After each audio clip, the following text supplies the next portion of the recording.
Hello, my name is Layla Heron, and today I'm going to be talking about vaccinations and immunizations. They should be mandatory because they keep our communities and people safe. And if you're a child and you are not vaccinated, you will not be able to attend school or any daycare facility. And if you're an adult, same thing as well. You probably won't be able to get a job, apply for a job, any of the above. So it's really important that everybody is up to date with their vaccines and healthy, because most importantly it is saving lives. And I'll be going more in depth in my essay later on. I just wanted to introduce myself and you guys will get to know more about immunizations quickly. Today I will be talking about why immunizations should be mandatory. Vaccination is one of the most effective public health interventions in the world for saving lives and promoting good health. Additionally, it seems that some parents delay vaccinating their children until they start school. This is not ideal because babies are much more vulnerable to the diseases for which vaccines are scheduled in their first year of life.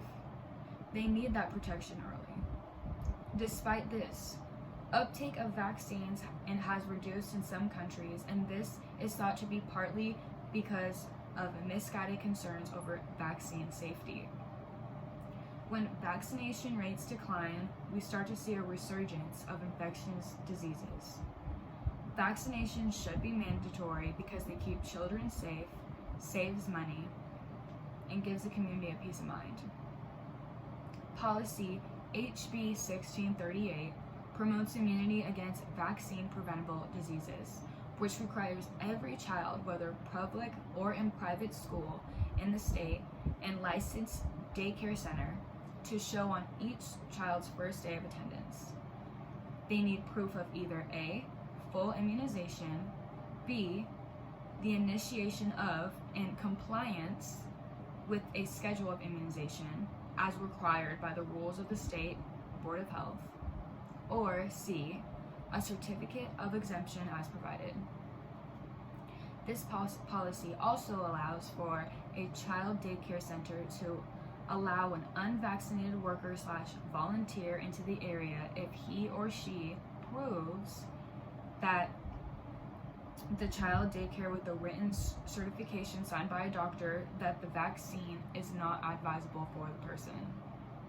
Clarified that the reasons for which a healthcare practitioner may certify that a vaccine is not advisable for a child include, but are not limited to, if the child has a biological parent, brother, or sister with a documented history of immune system problems, a documented reaction to a certain vaccine required by the rule of Board of Health. Vaccination is very safe and effective. Vaccines are only given to children after a long and careful review by scientists, doctors, and healthcare professionals. Vaccines do cause minimal pain, redness, or tenderness at the skin, but that is nothing close to the pain and trauma of the diseases that could be prevented. Vaccines work in complete opposite ways. First, they protect most vaccinated individuals directly against disease, including immunity, by inducing immunity. They also protect individuals from person-to-person disease transmission through something known as herd immunity. Herd immunity develops when a large group of individuals in a community achieve herd immunity to the point that the disease is introduced to people would not be unable to spread because of the small probability that an infected another at a higher risk. This community protects those who cannot be vaccinated for medical reasons, those who are too young to be vaccinated, and those by choice, and those who receive vaccinations but do not mount an acceptable response, or whose immunity has been waived over time. The current vaccination calls for 10 vaccinations, representing 14 diseases, which is a big number, given the first 6 years of life. Starters with hepatitis B, which you get 3 doses, rotavirus, which is 2 to 3 doses, DTaP, 5 doses, HIV, 3 to 4 doses, a conjugate vaccine, 4 doses, inactivated poliovirus, 4 doses, influenza is yearly, measles, mumps, rubella, 2 doses, varicella, 2 doses, and hepatitis A, 2 doses. Between 6 and 18 years of age, the vaccine schedule recommends the addition of human HPV, which is 3 doses, but that is optional.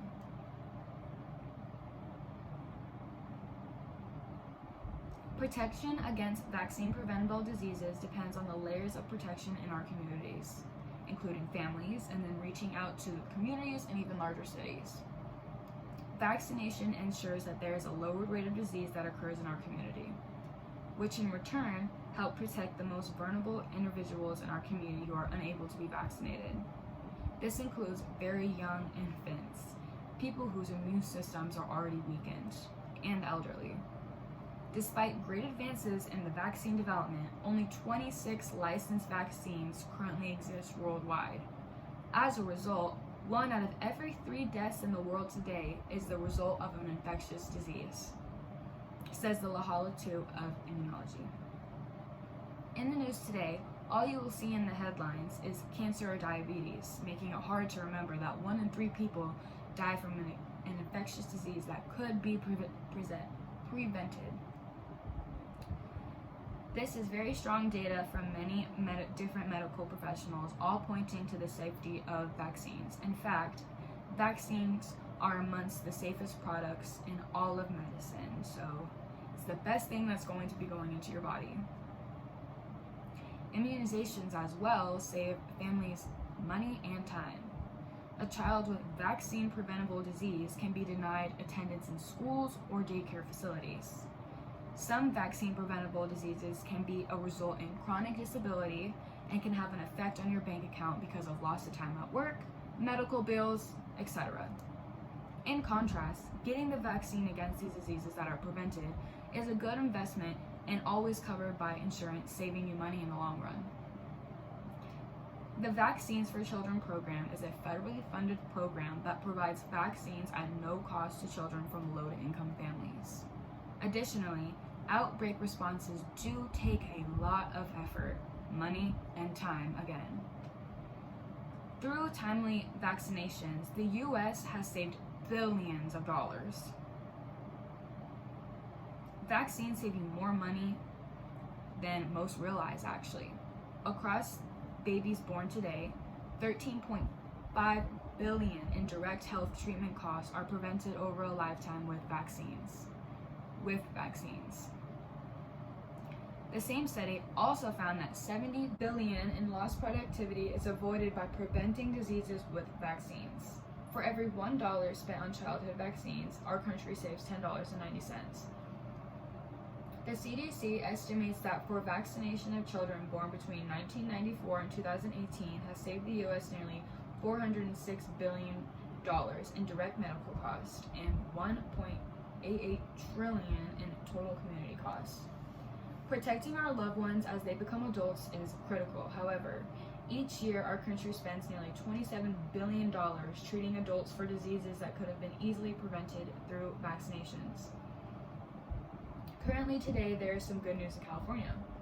A new study by researchers at Stanford shows the vaccination rates for measles is approaching 95% in almost all the countries of the Golden State. That exciting number advocates herd immunity, protecting the higher-risk unvaccinated people, such as newborns. Recently, measles came back strong in 2019, with cases quadrupling globally and 1,276 cases reported in the United States since the beginning of the year, which is the largest increase in 27 years, the time frame from January to March. More than 9 in 10 people in the world, which is 92%, think vaccines are important for young children to have. We see huge support for vaccination across nearly all countries. In most countries, over 80% of people think child vaccination is important. Globally, a small percent of individuals disagree that vaccines are safe. Only 7% of respondents across the world say they strongly disagree or somewhat disagree with the statement that vaccines are safe. Some children truly cannot or should not be vaccinated, says the other side. For children with certain problems with the immune system or taking certain medications, some vaccines could cause major health problems in an individual's later life. All of the states are understanding of that. and allowed those group of children to go to school without all the preventable vaccines. But in majority states, parents can use their religious beliefs and avoid the immunization requirement, or even use their personal beliefs. These are the expectations that the public health experts want to stop. Vaccines prevent illnesses that can cause serious disease or death. They save lives, plain and simple. The medical exemption can be obtained if your child can prove a documented reaction to a vaccine, unless the state you live in has oppressive morals like New York or California. If you fail to realize, religious vaccine exemptions are getting harder to come by. Some states are banning the religious exemption completely because people are abusing the system and religious views, getting in the way of the rest of the community's safety, and the lives of others are put at more risk for each person who decides to apply for an exemption. Vaccines don't work perfectly for everyone, and because not every child is able to get them due to medical conditions or because they are too young, it's important that a large number of people make sure to get vaccinated. When this does happen, it creates something called herd immunity. And if enough people are immune to a disease, it makes it close to unlikely that the illness will spread. To have good herd immunity, experts say that around 90% of people should be vaccinated. Requiring vaccines for school helps to get and keep those numbers up.